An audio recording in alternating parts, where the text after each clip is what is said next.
আজি সবজি খাবৰ কাৰণে মানে সবজি নাই নহয় সবজি আছে কিন্তু মোৰ কাৰণে কল পচলা বহুত ইম্পৰ্টেন্ট সেইটো কাৰণে মই কল পচলা খাম বুলি আহিছো এই বাৰীখনলৈ কল পচলা কাটি চাই থাকো কৃষ্ণ ভগৱান দুখদাই নধৰিব উপায় নাই কাৰণে কাটিছো এইডালো বিচাই চিলি মেলি তাৰপিছত তাকে এতিয়া কাটি কুটি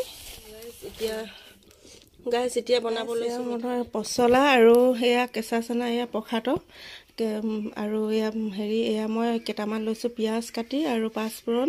শুকান জলকীয়া মাত্ৰ এটা দিছো আৰু দিছো পাঁচফোৰণ তাৰপিছত দিছো পিয়াজ জলকীয়া সব দি দিছো ইয়াতে জুইটো আকৌ ধুনীয়াকৈ জ্বলিছে নহয়নে বাৰু আৰু ইমান ধুনীয়াকৈ ইয়াতে দিম অকণমান হালধি পচলা ভাজি মানে প্ৰায় খাই থকা হয় দেখুৱা নহয় আৰু মোৰ যিহেতুকে ভৰিখন বৰ বিষ হৈছে গতিকে মই পাঁচফোৰণ কল পচলাই খাম আৰু ইয়াতে দি দিছোঁ হালধি তেলত যাতে গোন্ধটো নোলাওক হালধি গোন্ধটো আহে মানে আমাৰ হালধিটো বহুত ধুনীয়া কাঢ়া আৰু দি দিছোঁ পচলা ভাজিটো